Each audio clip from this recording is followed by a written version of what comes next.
One, two, three, funk it.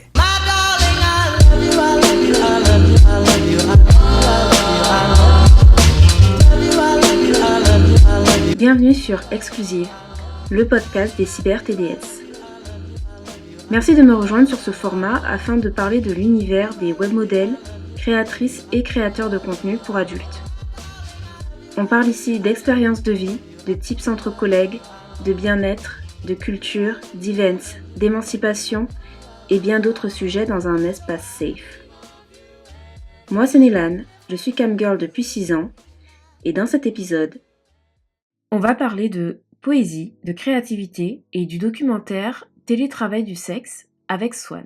Je vous propose une promenade orale avec une personnalité sensible, affirmée, qui insuffle de croire en son talent. Swan, bienvenue et encore merci d'avoir accepté mon invitation. Je suis très heureuse d'échanger avec toi sur ton parcours, tes passions et ton expérience. Pour commencer, je vais te laisser présenter ton parcours dans les grandes lignes jusqu'à aujourd'hui.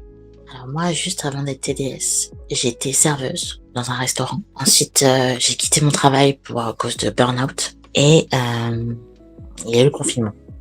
On a été confinés, sauf que moi, du coup, je n'avais pas d'aide de l'État et juste un petit chômage. Et il fallait vite que je trouve un moyen de faire de l'argent. Et j'ai vu l'interview d'une camgirl et je me suis dit, en fait, je vais me lancer. J'avais déjà fait un peu d'escorting quand j'étais plus jeune. Et je me suis dit, je me sens capable de me mettre devant une caméra. Quelques mois plus tard, je me suis lancée. Et j'ai commencé en faisant de la webcam.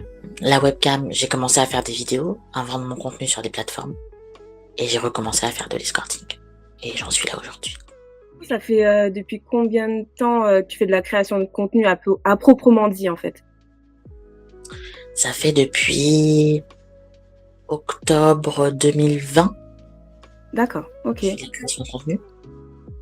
Et du coup, tu te consacrais exclusivement à ça, t'avais pas d'activité complémentaire à côté de celle du TDS? Aucune.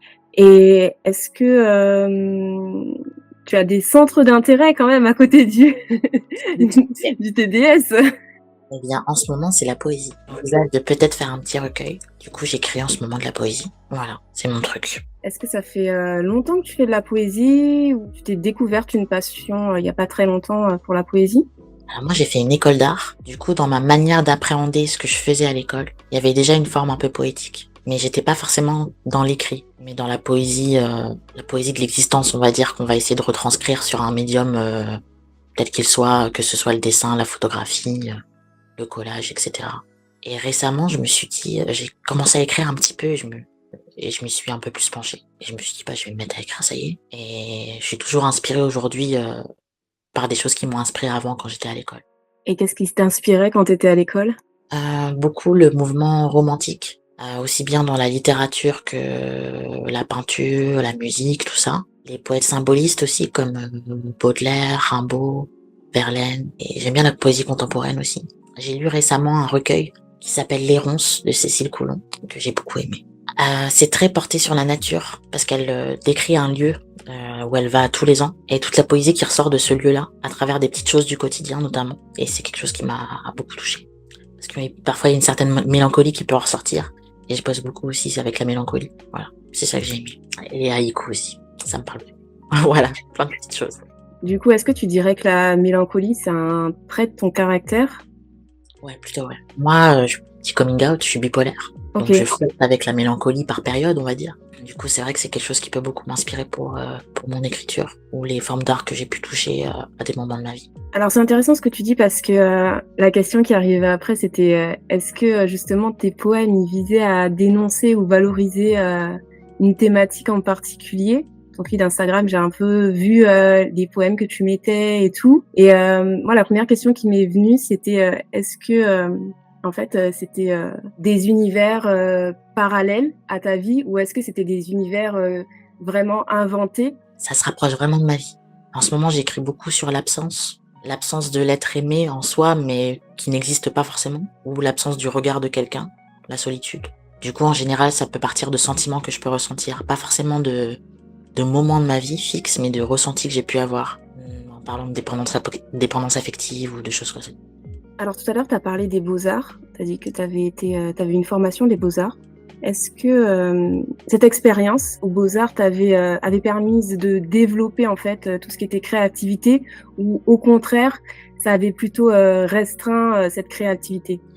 Bien, on va dire que j'ai appris pas mal de choses en arrivant aux Beaux-Arts. Donc, mine de rien, ça m'a apporté de nouvelles idées en travaillant sur des nouveaux médiums, des choses comme ça.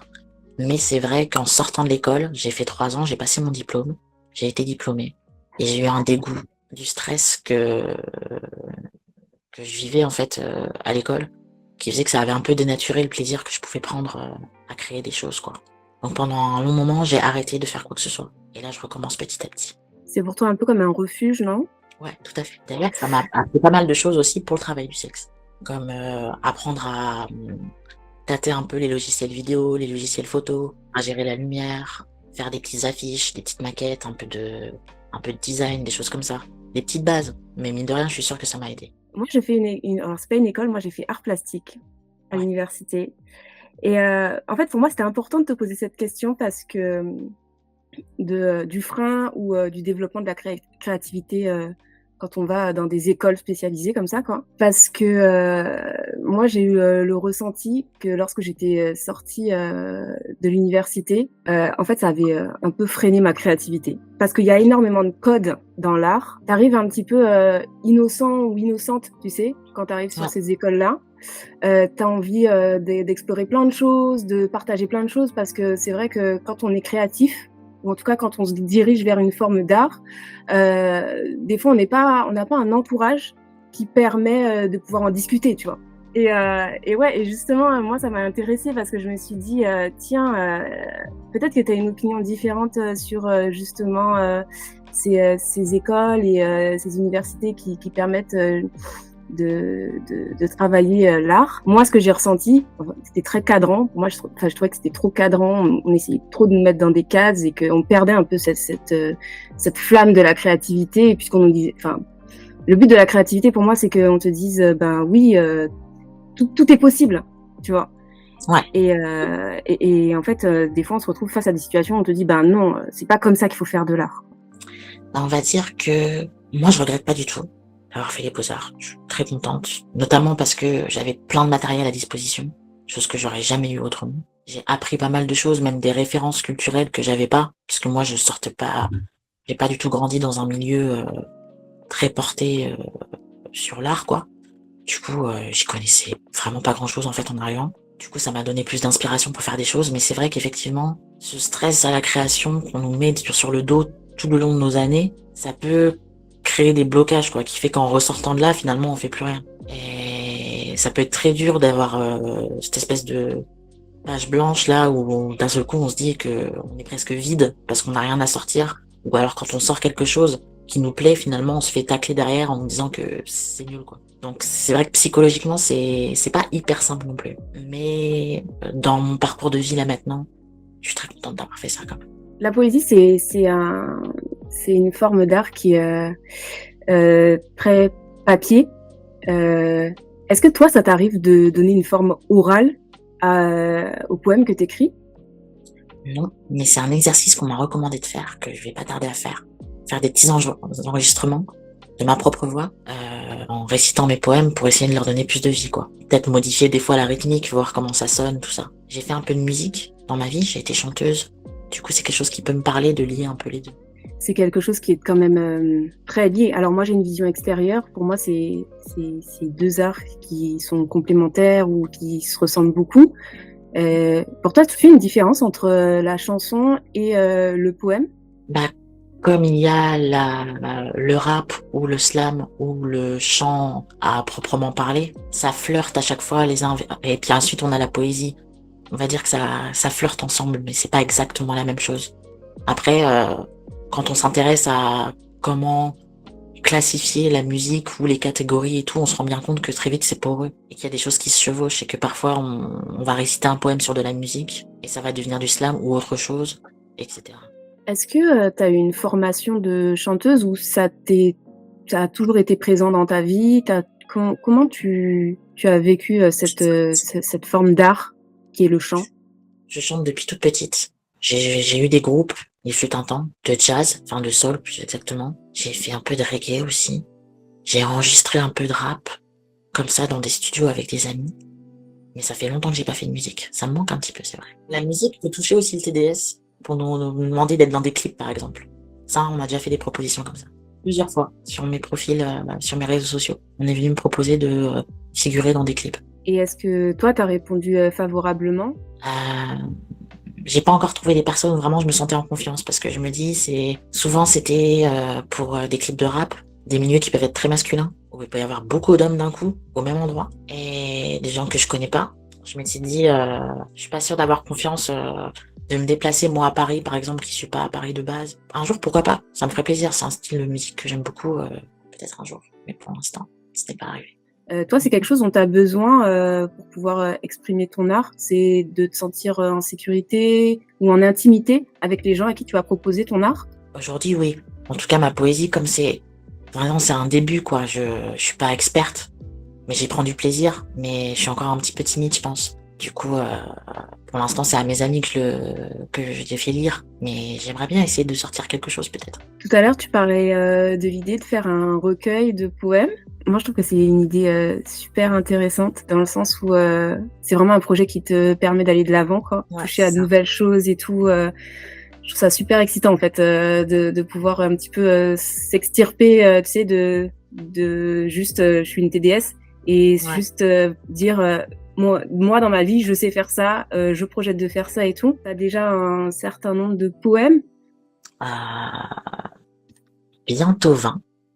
Mais Ok. j'aimerais bien en avoir au moins 50. Pouvoir prétendre à un manuscrit pour pouvoir les présenter à des maisons d'édition. Donc c'est vraiment le début. Est-ce que quand t'écris, t'as un rythme dans le sens la fréquence à laquelle t'écris ou J'aimerais bien réussir à écrire tous les jours. J'y arrive pas forcément. Parfois ça vient, j'écris sur mon téléphone parce que ça vient à un moment donné un peu inopportun, quoi. Parfois je me pose avec mon carnet et je me dis là c'est le moment où je vais écrire de la poésie, donc j'essaye de m'y mettre, quoi. Mais j'ai pas encore un rythme bien précis de croisière, quoi. participer au documentaire TTDS, Oui. Télétravail du sexe. Moi, je suis très contente de pouvoir en parler avec toi parce que en fait, j'ai été voir ce documentaire lorsque j'étais sur Lyon. En fait, il y avait les deux réalisatrices et je me suis dit ah mince, mais il y a pas il y a pas une des TDS qui a participé qui est présente quoi. Donc en fait, ça m'a un petit peu déstabilisée et d'où l'intérêt justement de pouvoir avoir cette conversation avec toi parce que je me suis dit en fait c'est toi qui l'as vécu, tu vois. Je trouve que dans les documentaires qu'on voit en général sur les TDS, etc., en fait déjà c'est rarement voire pas du tout réalisé par les TDS. Ensuite on a rarement le retour des personnes qui ont vécu ce documentaire. Là pour moi c'était important en tout cas d'avoir ton retour d'expérience. Alors, on m'a approché via mes réseaux sociaux. Donc, pour les nommer, Carmina et Prune, les réalisatrices, sont arrivées avec une démarche hyper bienveillante pour me proposer leur projet, quoi. Et moi, ça m'a tout de suite emballé.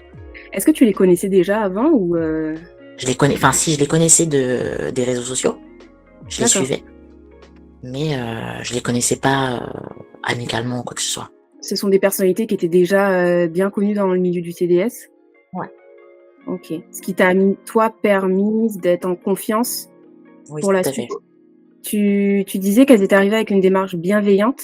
Qu'est-ce que Ouais. ça sous-entend pour toi, bienveillant? Bah, qu'elles allaient respecter ce que je dis et comment j'ai envie de le dire. Qu'elles avaient vraiment envie de faire un documentaire pour les TDS, par les TDS et pour les autres aussi, mais qui nous respecte, quoi, qui met en avant vraiment qui on est vraiment, quoi, sans essayer de faire de faux semblants. J'allais pouvoir prendre mon temps, montrer ce que j'avais envie de montrer. Est-ce qu'il y a eu un moment où tu t'es posé des questions, où t'as hésité avant de dire oui? Ou directement t'as su que c'était banco, quoi? J'ai su directement que c'était bon. Ok. Pour avoir eu Ok. une autre expérience de ce genre avant, je pense, j'aurais peut-être eu plus d'appréhension si c'était mon premier gros projet, entre guillemets. Mais du coup, là, plutôt, j'étais partie, moi, direct, hein. T'as eu un autre projet avant celui-ci? C'était Canal+, qui m'a contacté pour faire partie d'un petit volet qui s'appelle Onanix, qui met en lumière des travailleuses du sexe avec un décor, une danse, tout ça fait exprès pour nous, et une petite interview qui s'appelle le Hard Express, que j'ai tourné la même journée sur Paris. Du coup, Et ça, j'avais déjà une pression par rapport à ça. Et d'avoir vécu ça, je pense que ça m'a aidé à me dire, ça va bien se passer, quoi, je suis capable de le faire. ça avait été une bonne ou une mauvaise expérience? Une très bonne expérience. Il y avait Léléo, qui était coordonnatrice d'intimité. Et du coup, qui était tout le temps là avec moi, toujours collée à moi pour me donner de l'eau, pour tout aux petits soins, quoi, pour être sûr que je me sente bien et qu'il n'y ait pas de problème, quoi. Donc, c'était vraiment bien. Et du coup, combien de temps ça a duré à peu près alors, entre le moment où le projet il t'a été annoncé, c'est-à-dire le moment où on te propose le projet sur les réseaux sociaux, etc., et le moment où il y a eu la sortie du documentaire, il s'est écoulé à peu près combien de temps? C'est un peu flou. Quelques mois quand même. Mais par contre, le tournage a duré une après-midi. C'est passé très très vite. Ah, seulement? Ouais. Ah, ok. Ouais, avec moi en tout cas. Bah, ça a été un peu découpé dans l'espace où j'habitais. Suivant là où on avait envie de filmer, quoi. Mais après, on suivait un peu une mise en place du travail, quoi. De soit d'une webcam ou d'une série de photos. Du coup, il y avait le moment où je me prépare. Il y a tout un moment aussi où juste je réponds à des questions sur mon canapé. Et tout ça s'est passé très vite. Ah oui, effectivement, je me rendais pas compte parce que en fait, le documentaire, il dure entre 45 minutes, 1 heure, je me rappelle plus, 1 heure, je crois. Mhm. Et oui, moi, quand j'ai vu les images, en fait, pour moi, bon, c'est bien monté aussi, du coup, si j'ai Ouais. cette impression-là. C'est que j'avais vraiment l'impression qu'il y avait eu, je sais pas, peut-être plusieurs après-midi chez chacune, tu vois, des travailleuses, quoi. Ouais. Alors que là, Bah, je tu me pense que dis c'est que non. justement le fait qu'on revienne sur des créatrices plusieurs fois pendant le documentaire, ça fait cet effet d'aller-retour un peu. Peut-être on peut se dire qu'il y a eu plusieurs scènes sur plusieurs jours. Alors, quand l'équipe de tournage est venue chez toi, c'était combien de personnes? Est-ce qu'il y avait juste les réalisatrices ou est-ce que... Il y avait que Carmina et Prune, c'est D'accord, tout. ok. Et alors, moi, ce que je me suis demandé aussi, c'était est-ce que ouvrir son intimité comme ça, face caméra, comment tu l'avais vécu en fait? Plutôt bien. C'est vrai que c'est un petit peu particulier parce que c'est pas forcément c'est pas l'envers du décor que je vais montrer dans mon travail. Mais elles l'ont fait d'une manière tellement bienveillante. Enfin, ça se voit que elles font la même chose en fait. Du coup, elles ont pas du tout été intrusives ou quoi. Elles m'ont laissé montrer ce que je voulais montrer, comment je voulais le montrer, comment je voulais me montrer aussi. Donc, non, vraiment très bien. C'était un super moment. Une fois qu'il y a eu ce moment où Carmina et Prune sont venus filmer chez toi, le moment où le documentaire il est sorti officiellement, est-ce que tu as senti qu'il y avait un avant-après? Pas spécialement, j'avoue tout. En tout cas, au niveau de ma propre visibilité, par exemple. Ça m'a pas apporté plus de visibilité que ça en soi. Je pense que le message, en tout cas, j'ai pas été présente forcément dans des festivals, mais à Toulouse, où je vis, il y a une projection dans un cinéma. Donc j'ai pu avoir des retours de personnes qui sont venues voir le film. Donc je pense que c'est un documentaire qui marque les gens quand même. Mais sinon, autour de moi, dans mon petit quotidien, pas plus que ça. Tout à l'heure, tu as parlé du fait que tu étais allée à une projection sur Toulouse. C'était en février. Comment toi, tu l'as vécu, cette première fois Alors moi j'étais un petit peu stressée. C'était la première fois que j'allais me voir sur un écran de cinéma. J'avais confiance, mais en même temps, parce que j'avais pu voir quand même des images, j'avais quand même un peu la pression, quoi. Je me disais, j'espère que je vais dire quelque chose de bien, que ça va passer, que les gens ils vont aimer. J'espère que je vais pas avoir l'air ridicule à côté des autres. J'espère que des questions comme ça un peu bêtes, mais qui bon, sont normales aussi. Et une fois que c'est passé, la pression est redescendue. Elles m'ont appelé après devant l'écran pour pouvoir répondre à des questions. Et donc j'étais dans un mélange de stress mais de fierté aussi quand même. J'étais assez fière de moi. Qu'est-ce qui t'a permis à ce moment-là de te sentir fière? Bah, je me suis dit, je participe à quelque chose de bien pour l'avenir du TDS, je pense. Passer un message en tout cas, qui, j'en suis sûre, servira et va faire avancer des choses petit à petit. Du coup, c'est ça qui m'a rendu fière. Est-ce que c'est quelque chose dont tu n'avais pas encore saisi la portée avant de te retrouver dans ce lieu, ce cinéma à Toulouse en février? Ou est-ce que tu avais déjà saisi quand même cette portée de... Bah, j'ai saisi quand même cette portée aussi quand j'ai vu que France TV Slash a fait la même chose. Ah, Je me suis dit, ok, non, ça veut dire que c'est important quand même. Mais c'est sûr que ça fait bizarre, quoi qu'il en soit. Je pouvais pas m'attendre exactement à ce que ça allait me faire, quoi, de me retrouver sur un écran de cinéma, quoi. Et de voir des gens que là, bah, du coup, il y a ma tête aussi dans le programme du cinéma. Et de me dire que ce programme, il est à la vue de tous, quoi. Même des personnes qui sont pas nécessairement intéressées par le TDS, par le milieu du porno en général. Du coup, ouais, ça a une certaine portée, c'est c'est intéressant. T'étais étonnée du nombre de personnes qu'il y avait dans la salle, par exemple? Ouais, je Parce que m'attendais la pas à salle, ça. elle a fait salle comble, hein, c'est ça, hein? Ouais, c'est ça. Ouais, je m'y attendais pas. Parce que moi-même, j'ai pas trop communiqué. Du coup, je m'y attendais pas. Mais c'était grisant, j'avoue. En voyant le documentaire, il y a une autre chose qui m'a interpellée, c'est le fait que tu étais la seule femme de couleur. Est-ce que tu penses que ton image a eu un impact sur les représentations des personnes de couleur qu'il y a dans le milieu des TDS virtuels? Je pense, oui. Bah, le fait, j'en ai parlé aussi dans le documentaire, qu'on n'avait pas forcément les mêmes clients, qu'on n'avait pas les mêmes réalités qu'une personne blanche, par exemple. Donc, je pense que c'était important qu'il y ait une personne de couleur, oui, comme tu dis. Le docu à TTDS, il a été autofinancé par Ouais. Carmina et Prune. Moi, j'aimerais avoir ton opinion sur le fait qu'on rémunère les protagonistes dans le cinéma documentaire. Alors moi, j'ai pas été rémunérée. J'ai choisi de pas l'être. Il m'a été proposé, on m'a dit on peut avoir tant de budget, mais moi j'ai choisi de pas être rémunérée pour laisser plus de sous pour le documentaire. C'était déjà assez D'accord. ric-rac. Du coup, je me suis dit, je pense que c'est un beau projet. Je suis contente d'y participer déjà.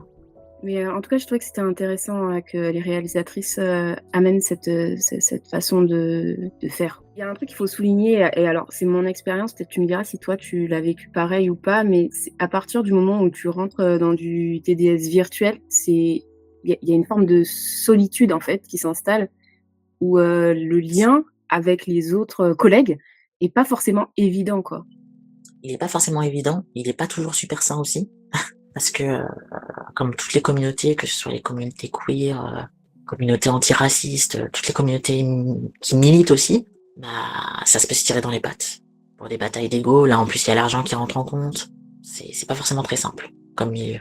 Même s'il peut apporter beaucoup de choses, et c'est hyper important qu'il existe. Enfin, en tout cas qu'il y ait des ponts qui puissent se faire entre les personnes qui travaillent. Est-ce que vous aviez créé des liens avec les autres TDS du documentaire? Est-ce que c'était une expérience commune qui vous avait permis de créer du lien, ou en fait ça en est resté à pas plus que ce qu'il y avait avant? Bah, pas nécessairement plus de ce qu'il y avait avant, c'est vrai. C'est un peu dommage peut-être, c'est vrai qu'on pourrait se retrouver, mais peut-être lors d'un festival. Ce serait, moi j'aimerais beaucoup qu'un festival porno, par exemple, qu'on réussisse à tous se retrouver pour parler de notre expérience du TDS ensemble, de ce qu'on a vécu, qu'est-ce qu'on pense du docu, tout ça, ça me plairait, c'est clair. Si jamais tu devais retenir un moment marquant du documentaire, t'en aurais un là tout de suite qui te vient en tête. Bah là, je me souviens de la scène où je suis dans la salle de bain, où je montre un peu comment je me prépare, ou aussi comment je me prépare quand je suis dans ma pièce de travail avec ma lingerie et tout ça. Montrer toutes les petites choses qu'il y a derrière pour se façonner, entre guillemets. Chose que je fais quasiment pas dans mon quotidien. Je me maquille pas, quasiment jamais. Je porte pas de soutien-gorge dans la vie. Je porte pas de perruque. Toutes ces choses-là. Donc c'est vrai que ça m'a marqué un peu de me voir comme ça, de me dire, ah oui, c'est vrai que c'est tout un apparat, quoi. Et bah, il y a même le moment où on me voit scroller sur les plateformes, parler de l'URSSAF avec mon cahier de compte, le moment où je fais une série de photos, je suis filmé en train de me prendre en photo. Enfin, il y en a plein, en fait. C'est intéressant quand même parce qu'on a un métier d'image, donc en fait on se voit tout le temps, hein, voilà. Ouais. Mais là, de se voir par un autre objectif, ça doit être quand même déstabilisant. Surtout quand on a souvent la main mise sur notre propre image, sur notre manière de nous filmer, tout ça, quand on confie ça à quelqu'un d'autre, c'est vrai que c'est particulier. C'est clair, c'est comme faire des signes avec des photographes, ça change, quoi. T'es obligé de faire confiance, quoi. Mais là, franchement, elles m'ont respecté. Colorimétrie, tout, elles m'ont respecté. Est-ce que tu voudrais rajouter quelque chose à cette expérience que tu as vécue? Un mot pour les réalisatrices ou pour les collègues qui ont été là, ou pour les personnes qui ont regardé ce docu, ou pour toi-même, un mot pour toi-même aussi. Je pense merci aussi bien aux réalisatrices, aux personnes qui ont participé, au public. Merci. Parce que je pense que le fait de créer ça et de le regarder, ça va faire avancer les choses. Du coup, merci. Merci à toi, Swan. Avant de terminer, j'aimerais que on passe à la dernière partie. Alors, c'est une partie un peu spéciale. Okay. Parce que l'idée, c'est que je te montre des images. Ouais. Et que tu réagisses à ces images. Tu as le droit de me dire j'ai pas envie, c'est pas une photo qui me porte, je ne veux pas pour telle ou telle raison. Bref, ça t'appartient. Tu as le droit de dire un mot, tu as le droit de dire une phrase. C'est toi qui décides ce que tu dis sur le moment que je te présente la photo. Ça marche très bien. le fameux documentaire de France TV Slash. Je n'ai pas vu. Je sais que ça a fait débat. Qu'est-ce que ça me fait? Il y a un côté où je trouve ça chouette, qu'il y ait de plus en plus de documentaires sur le sujet qui se fassent. D'un autre côté, je comprends pas trop le côté un peu plagiat, un peu copier-coller direct du TTDS qui est fait par des travailleuses du sexe, et du coup avec un regard donné sur l'entièreté par des travailleuses et des travailleurs du sexe. Et donc je comprends pas pourquoi, par exemple, France TV Slash pouvait pas aider à financer un documentaire comme celui-là, plutôt que d'essayer de reproduire à sa sauce. Et moi, je l'ai pas vu. Donc je peux pas voir s'il y a des biais que ça se sent que c'est pas fait par des TDS. Mais peut-être. Donc ça me pose question. D'un côté, ça montre quand même que, bah, mine de rien, il y a un peu une mode, un engouement autour de ce sujet. Est-ce qu'il est bien traité maintenant? Voilà, je sais pas. Ok, on passe à la suivante. Oh. Eh bien, écoute, Carmina et Prune, des personnes très talentueuses, avec qui j'ai passé un super moment, que je remercie encore, qui m'ont permis de découvrir des nouveaux talents chez moi aussi, mine de rien, parce que ça m'a donné beaucoup de confiance en moi. Donc, je les remercierai jamais assez pour ça. Et parce qu'elles font pour la lutte aussi, bien sûr. Ensuite, on va passer à celle-là. A2H. Un gars très sympa, que j'ai vu en concert, qui est assez lié, pas mal lié avec des travailleuses du sexe. J'ai eu l'occasion de pouvoir parler avec lui. Très cool, très ouvert d'esprit, bonne musique, super. Et enfin, la dernière. Ah, dignité. La dignité.